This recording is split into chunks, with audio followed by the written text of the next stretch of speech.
Hello students, welcome to Manish the learning app.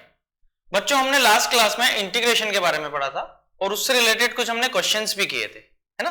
तो मैंने आपको स्टार्टिंग में ये बता दिया था कि इंटीग्रेशन जो होता है आपका वो दो टाइप का होता है। एक तो इंडेफिनेट इंटीग्रेशन और दूसरा डेफिनेट इंटीग्रेशन। इंडेफिनेट इंटीग्रेशन हम लोग पढ़ चुके थे, इसके बाद हम पढ़ेंगे अब डेफिनेट इंटीग्रेशन। तो हेडिंग डालेंगे हम डेफिनेट इंटीग्रेशन।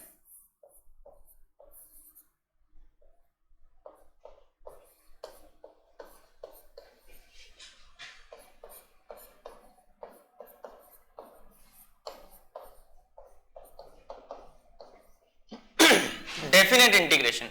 डेफिनेट इंटीग्रेशन का मतलब ये होगा कि जो भी हमने इंटीग्रेशन में प्रोसेस किया था वो सारा प्रोसेस यहां पर फॉलो होगा। जो भी रूल हमने वहां फॉलो किए थे वो सारे के सारे रूल यहां फॉलो होंगे। बस हमको करना क्या होगा, यहां पर हमको एक पर्टिकुलर लिमिट गिवन होगी। लिमिट का मतलब हो जाएगा कि आपकी जो रेंज होगी ना आंसर की, वो आपको वो लिमिट के अकॉर्डिंग ही डिसाइड करनी पड़ेगी। यानी वो लिमिट ही बताएगी कि जो फंक्शन आपने दिया है उस फंक्शन की वैल्यू क्या आने वाली है। देखें उसको लिखते कैसे हैं। जैसे सपोज मान लो आपको फंक्शन दिया है वही y equals to f x, ठीक है। आपसे बोला जाएगा इसको इंटीग्रेट करना है, तो इसको इंटीग्रेट करने के लिए क्या करना पड़ेगा, हमको सिंपल प्रोसीजर फॉलो करेंगे, इंटीग्रेशन y dx। यानी कि यहां पर देखना इंटीग्रेशन एफ एक्स dx, ठीक है। अब आपको क्या होगा, एक लिमिट गिवन होगी, सपोज a टू b, है ना।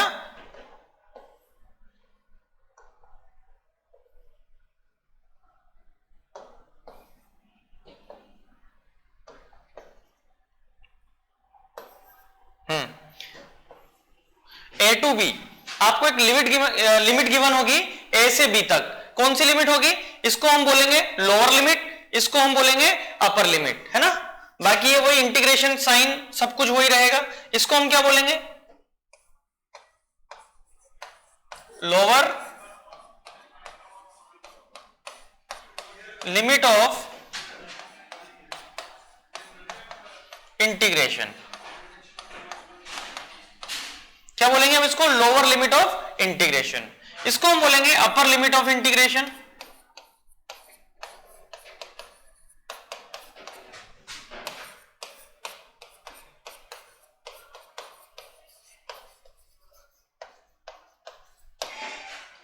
Lower limit of integration, upper limit of integration. ये जो था हमारा ये, इसको हम बोलते थे sign of integration, sign of integration, ठीक है। ये जो था हमारा फंक्शन, इसको हम क्या बोलते थे, इसको हम बोलते थे function of integrant. Function of integrant मतलब जिस फंक्शन को हमको इंटीग्रेट करना है उसको हम बोलते थे फंक्शन ऑफ इंटीग्रेंट, है ना। और ये क्या होता था, वेरिएबल x, या फिर वेरिएबल ना लिख के इसको x ही लिख दो, इसको हम बोलते थे इंटीग्रेशन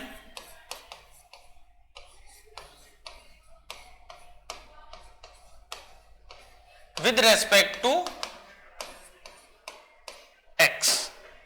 इसको हम क्या बोलते थे, integration with respect to x। तो इस तरह से हम इसको इंटीग्रेशन को डिफाइन करते हैं, डेफिनेट इंटीग्रेशन को। ये होता है आपका लोअर लिमिट, ये होता है आपका अपर लिमिट, है ना। इस तरह से हम इसको रिप्रेजेंट करते हैं, ठीक है। जब इसको सॉल्व करते हैं तो हमको एक फंक्शन मिलता है। सपोज हमको फंक्शन मिला कुछ इस टाइप का, ठीक है। इंटीग्रेट करने के बाद जो वैल्यू मिली हमको, तो इसमें हम लिमिट को कैसे पुट करेंगे, देखो ऐसे लिमिट लिखेंगे, ये हो गया a, ये हो गया b। अब लिमिट लिखने का तरीका क्या होता है, यहां पर देखेंगे सब, upper limit minus lower limit, इस तरह से लिखते हैं हम। कैसे लिखेंगे, x की जगह एक बार अपर लिमिट रखेंगे और x माइनस फिर x की जगह पर एक बार लोअर लिमिट रखेंगे। तो फंक्शन क्या हो जाएगा हमारा, upper limit minus lower limit. इसके बाद जो हमको फंक्शन मिलेगा, जो वैल्यू आएगी वो आपकी एक पर्टिकुलर वैल्यू आएगी, उसी को हम बोलते हैं डेफिनेट इंटीग्रेशन। क्या बोलते हैं इसको हम? Definite integration. अब डेफिनेट इंटीग्रेशन कुछ नहीं है, वही जो हमने पहले किया वही था, बस उसका एक स्टेप आगे है। यानी कि जो हमने इंटीग्रेशन पढ़ा अभी तक, उस इंटीग्रेशन को एक स्टेप हम आगे बढ़ा देते हैं, तो वही आपका क्या कहलाता है? वही आपका कहलाता है डेफिनेट इंटीग्रेशन। देखते हैं यहां पर कुछ एग्जांपल लेते हैं उसके। जैसे suppose integration of x dx, limit put करनी है आपको 0 से 1 के लिए। क्या कहा मैंने? Integration of x dx, integration of x dx limit put करनी है 0 से 1 के लिए। सिंपल प्रोसीजर दोहराएंगे यहां पर। क्या करेंगे देखो, इंटीग्रेट करेंगे इसको तो क्या हो जाएगा इंटीग्रेशन इसका? x स्क्वायर बाई 2, लिमिट 0 से 1। अब ध्यान देना, मैंने यहां पर प्लस सी नहीं लिखा है, क्योंकि प्लस सी हमने वहां पर लिखा था जहां पर हम इंडेफिनेट इंटीग्रेशन कर रहे थे, तो वहां पर एक कांस्टेंट आ जाता था। लेकिन डेफिनेट इंटीग्रेशन में कोई कांस्टेंट नहीं आएगा, है ना। देखो यहां पर लिमिट पुट करेंगे तो सबसे पहले क्या करेंगे? अपर लिमिट पुट करो तो 1 का स्क्वायर हो गया 1/2, माइनस 0 पुट करेंगे तो क्या हो जाएगा? 0। आंसर क्या आ गया? 1/2। ध्यान से देखो, ये 1/2 एक पर्टिकुलर वैल्यू है, एक कांस्टेंट वैल्यू हमको मिली है, जो डेफिनेट वैल्यू है इस फंक्शन की, जिसकी लिमिट 0 से 1 होगी। जिसकी लिमिट कहां से कहां होगी? 0 से 1 जो लिमिट है, उस लिमिट में इस फंक्शन की जो डेफिनेट वैल्यू है वो कितनी हो गई? दिस। समझ में आई बात?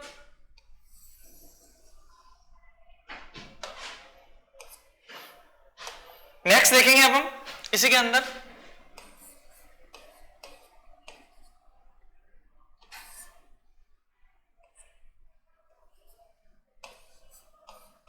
सपोज आपको फंक्शन दिया है 4x³, लिमिट गिवन है कहां से कहां तक?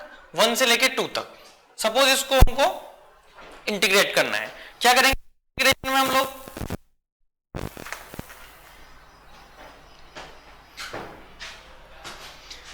वही प्रोसीजर वापस से रिपीट करेंगे। देखेंगे यहां पर क्या करना है, ध्यान देंगे।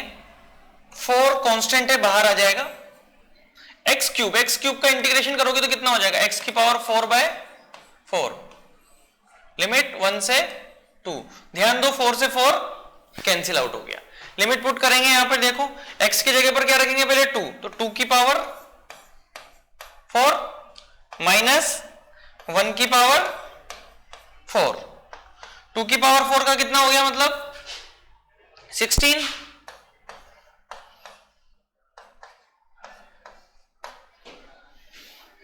This is the value.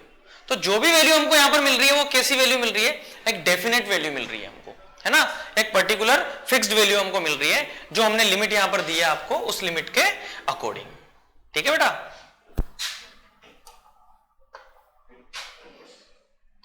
और देखेंगे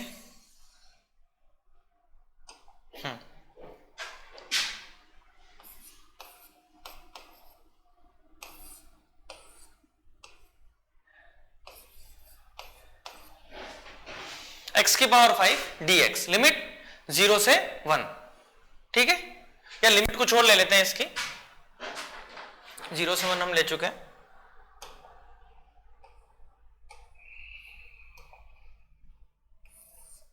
इसकी लिमिट 0 से 2 ले लेते हैं। सेम प्रोसीजर वापस से रिपीट करना है। कैसे? x⁵ डिवाइड बाय 6, ये तो हो गया इसका इंटीग्रेशन। अब क्या पुट करेंगे? लिमिट हो जाएगी 0 से 2। 0 से 2 पुट करने के लिए क्या करना पड़ेगा? यहां पर 2 रखेंगे तो 2⁵ डिवाइड बाय 6 माइनस 0 पुट करेंगे तो 0 की जगह तो 0 ही आ जाएगा सारा। यस। तो इस तरह से आपको क्वेश्चंस को क्या करना है? सॉल्व करना है। ऐसे लिमिट पुट करना है, और जब हम इसको सॉल्व करेंगे तो हमें एक पर्टिकुलर आंसर यहां पर आपको मिल जाएगा, है ना। सॉल्व कर लेंगे इसको आगे। ये हो जाएगा 64 डिवाइड बाय 6। तो इस तरह से इंटीग्रेशन को हमको सॉल्व करना है। कुछ और एग्जांपल देखते हैं।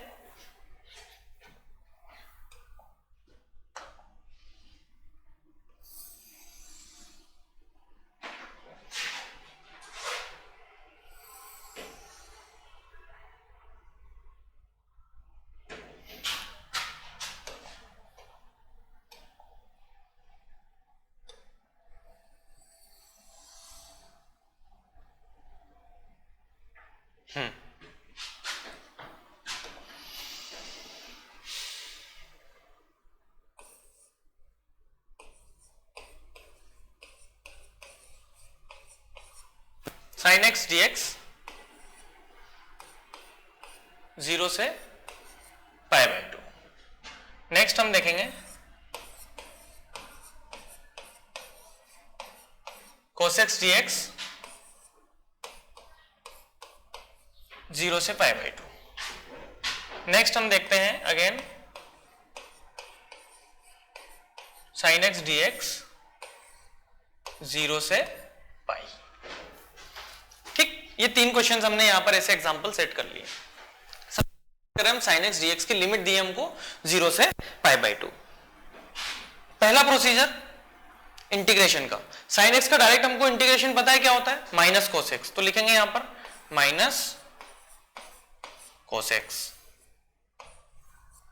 लिमिट 0 से पाई बाई 2। प्रोसीजर वही है, पहले अपर लिमिट फिर लोअर लिमिट। तो लिखेंगे माइनस cos x, यानी x की जगह पर कितना आ जाएगा देखो, पाई बाई 2 माइनस फिर इसका माइनस और cos 0। ध्यान देना, इधर माइनस माइनस हो जाएगा प्लस और ये माइनस, तो ये वाली लिमिट आगे आ जाएगी cos 0।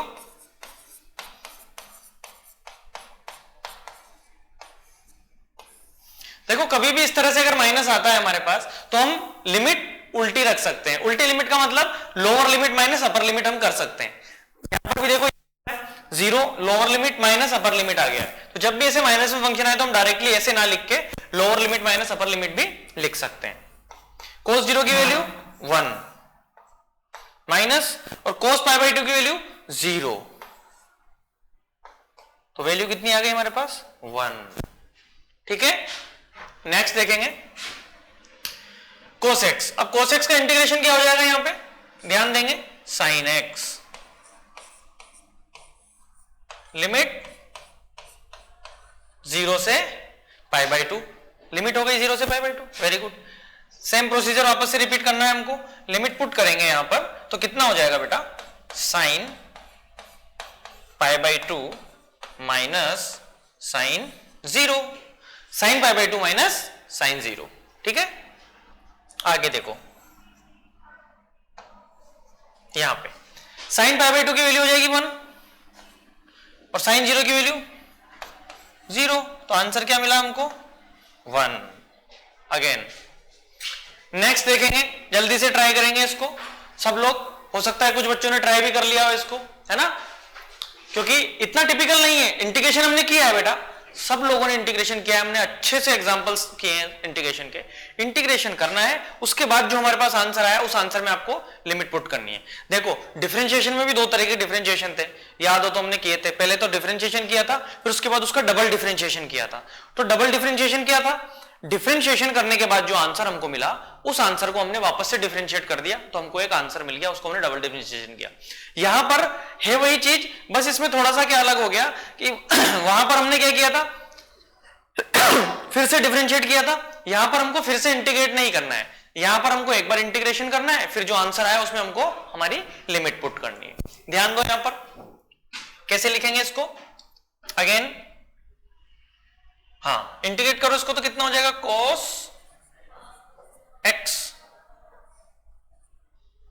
लिमिट 0 से पाई, लिमिट 0 से पाई पुट करो, cos pi minus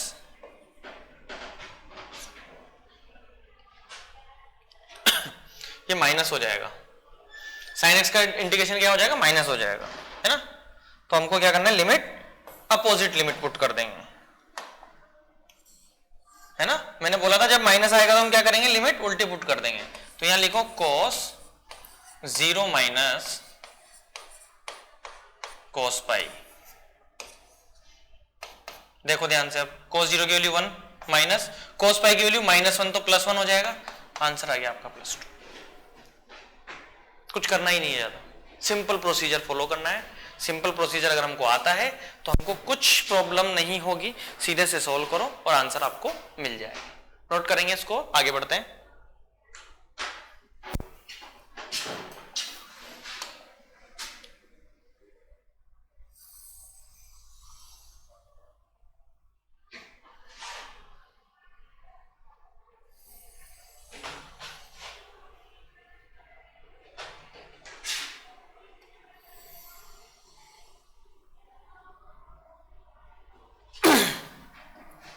again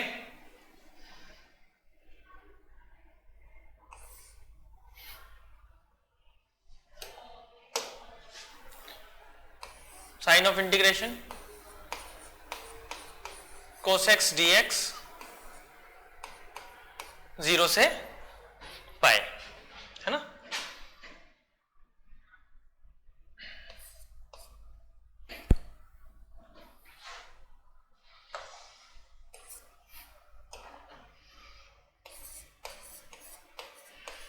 sec square x dx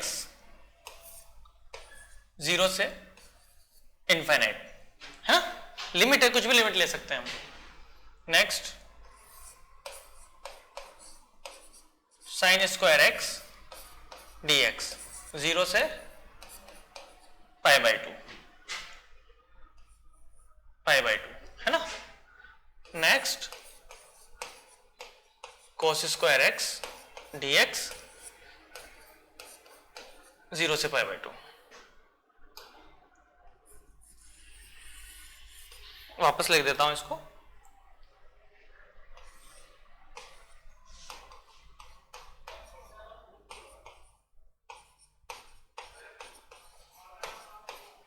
zero से पाई बाई टू।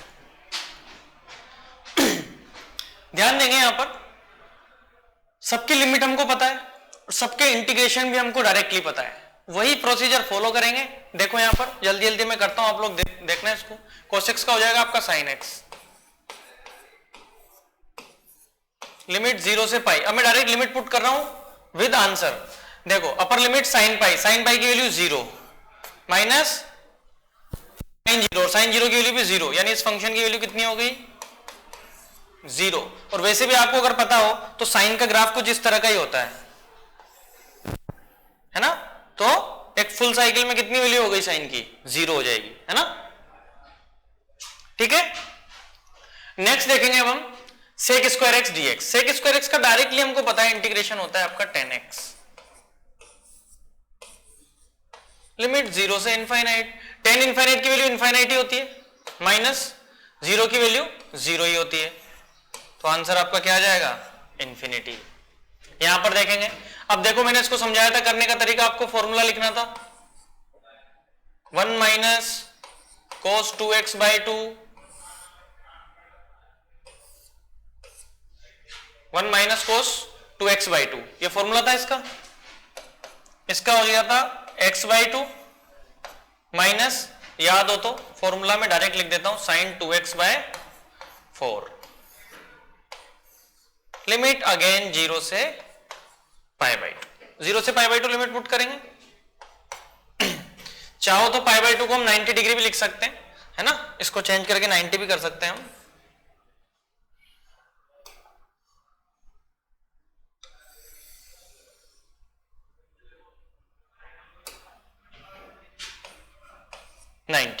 या 90 रखेंगे तो ये हो जाएगा आपका 45, माइनस यहां पर रखो 90, x की जगह 90 रखेंगे तो कितना हो जाएगा ये 180, तो इसकी वैल्यू कितनी हो जाएगी 0।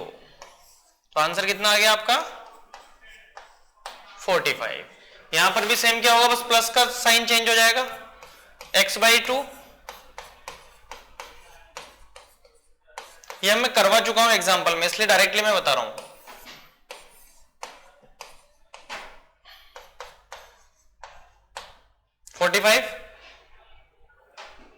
माइनस अगेन रखूंगा तो कितना हो जाएगा 0,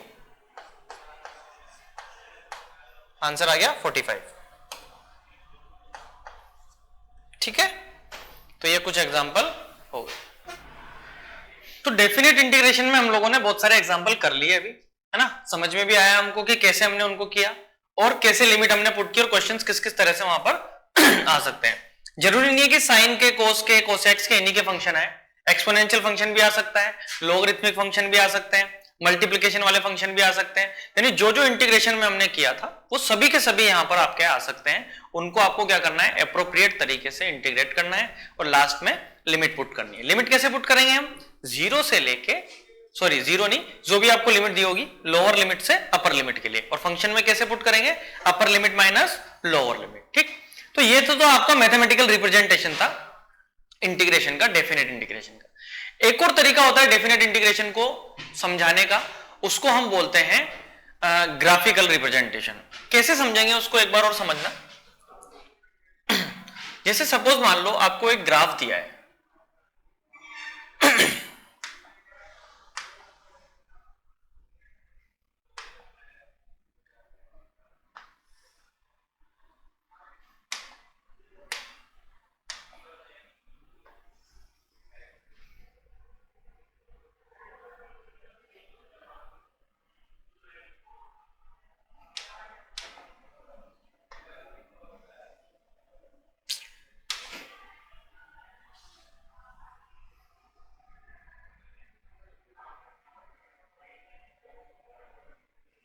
इस तरह से आपको एक ग्राफ गिवन है। देखो ग्राफ कैसा गिवन है, मान लो आपको ऐसे दिया है कोई एरिया, इस तरह का एरिया आपको गिवन है।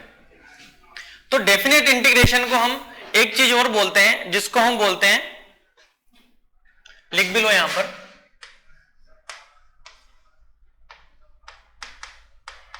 Definite integration represent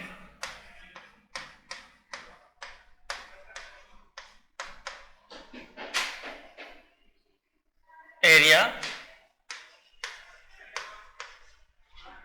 under the curve।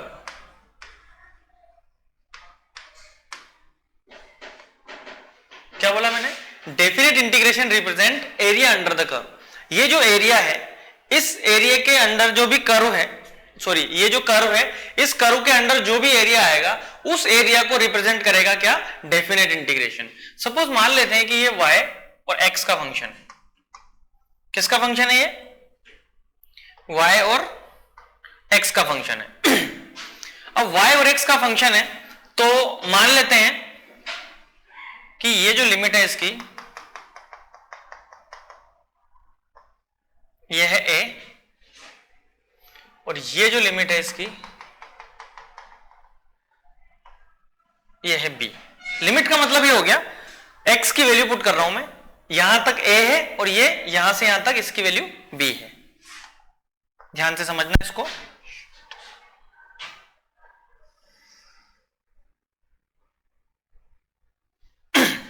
ध्यान से समझेंगे इसको। अब इसका एरिया हमको फाइंड आउट करना है। मैंने आपको स्टार्टिंग में भी समझाया था, इंटीग्रेशन का मतलब होता है जोड़ना। इंटीग्रेशन बहुत इंपॉर्टेंट टॉपिक है क्योंकि ये आपके बहुत काम आने वाला है। इसमें हम क्या करेंगे, आगे भी जब हम क्वेश्चंस को देखेंगे, आगे भी बहुत सारे ऐसे पार्ट आएंगे जहां पर आपको एरिया निकालना होगा, किसी का वॉल्यूम निकालना होगा।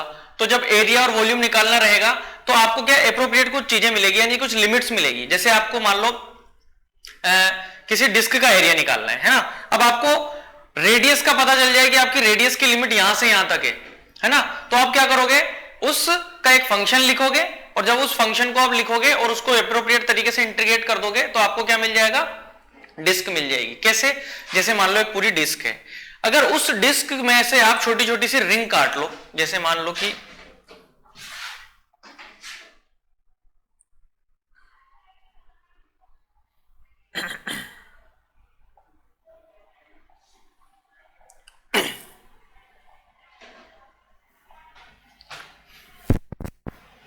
जैसे मान लो कि ये एक डिस्क है, ठीक है। अब इस डिस्क में मान लेते हैं हमने एक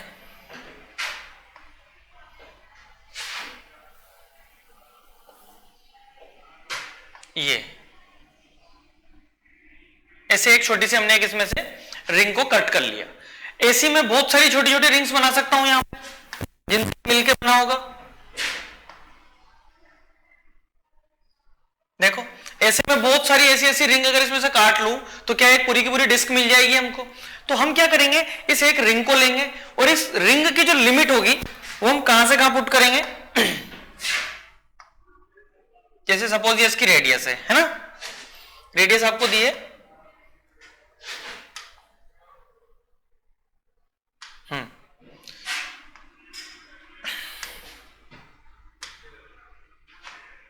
0 से r तक, 0 से r तक हमको लिमिट गिवन। तो हम क्या करेंगे, एक फंक्शन बनाएंगे किसका, इस रिंग का, और इस रिंग की लिमिट कहां से कहां रख देंगे, 0 से r तक। तो हमको क्या हो जाएगा, इसका पूरा का पूरा क्या मिल जाएगा, एरिया मिल जाएगा।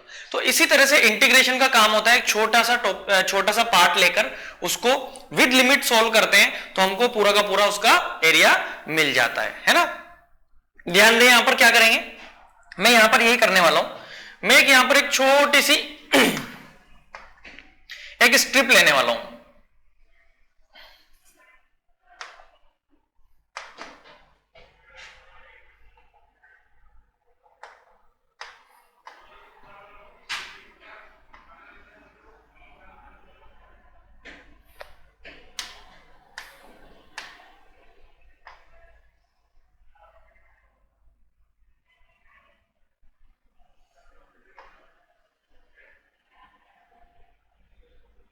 ठीक है, ये हमने एक स्ट्रिप ले ली यहां पर, है ना। समझना इस स्ट्रिप को,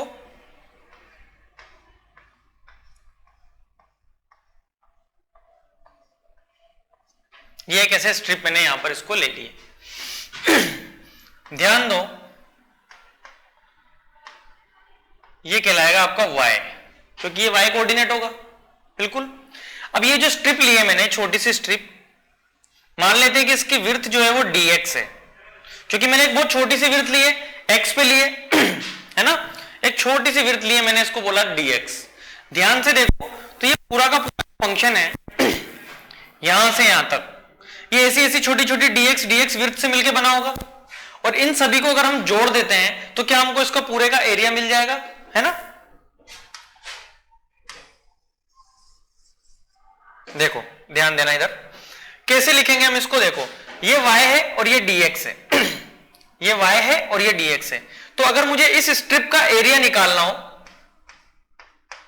तो क्या लिखूंगा मैं इस एरिया को, देखो y dx, क्या लिखूंगा मैं इस एरिया को, y dx। शायद ये विजिबल नहीं होगा, देखो इधर,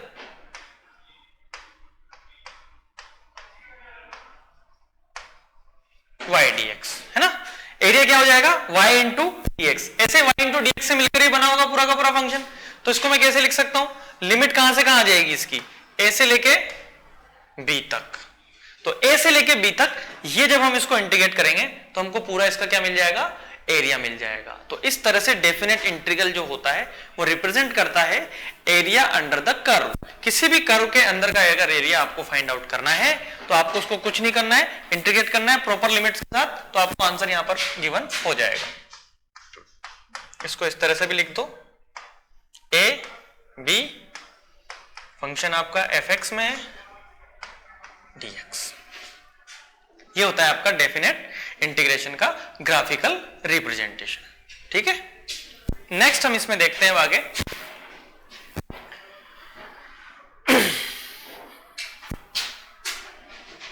सपोज मान लेते हैं कि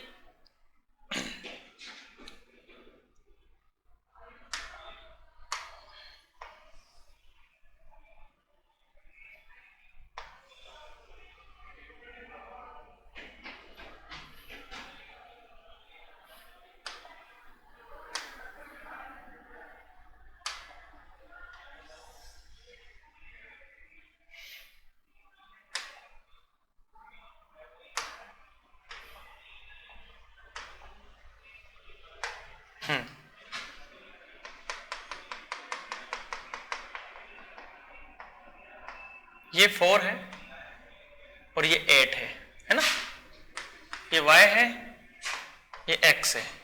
फंक्शन गिवन है आपको y equals to 2x, function is given y equals to 2x। Question,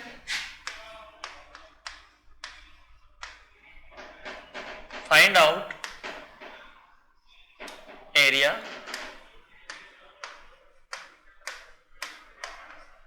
under the curve, that's it. क्या फाइंड आउट करना है हमको? Area under the curve. Area under the curve, इसका एरिया हमको फाइंड आउट करना है। ये जो शेडेड पार्ट है इसका, ये वाला जो पार्ट है इसका, है ना।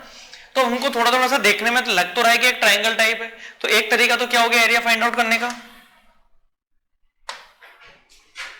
कैसे निकालोगे area? Area equals to half into base into height, base multiply by height. ध्यान दो कितना हो जाएगा ये 16।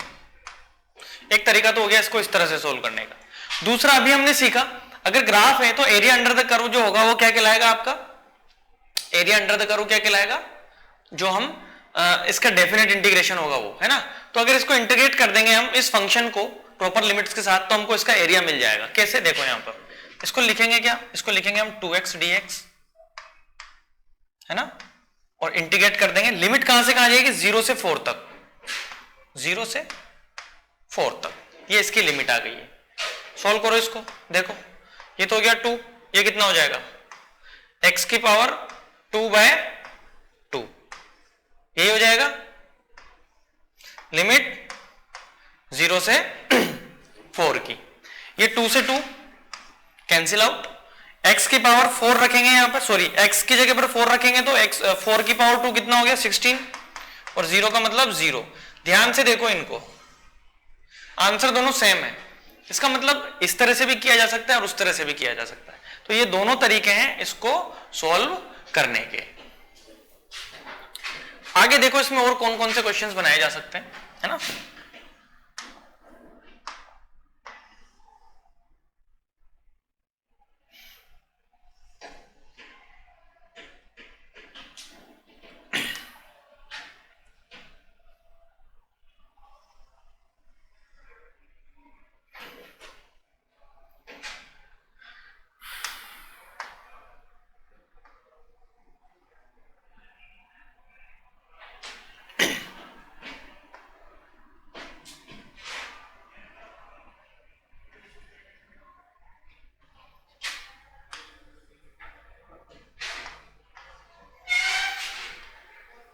Function is y is equal to x square. Same question है वही, find out area, find out area under the curve.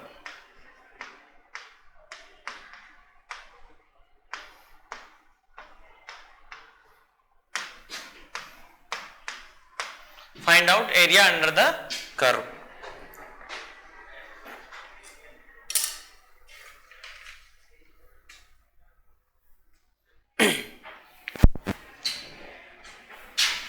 Question हमको given है यहां पर, है ना, y equal to x square यहां पर दिया हुआ है।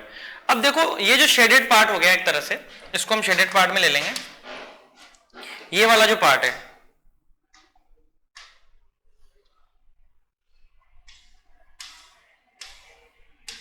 ये वाला हो गया शेडेड पार्ट, है ना। ये इस शेडेड पार्ट का हमको एरिया फाइंड आउट करना है। इस शेडेड पार्ट का हमको इक्वेशन गिवन है y equal to x square. Find करना है तो क्या करना है हमको? वो एक स्ट्रिप लेंगे, उस स्ट्रिप को लिखेंगे y dx, है ना, और y is a function of x दिया हुआ है यहां पर। तो एप्रोप्रिएट तरीका तो यही हो गया कि क्या लिखें इसको? X square dx integrate. अब लिमिट कहां से कहां जाएगी? 0 से 3 तक।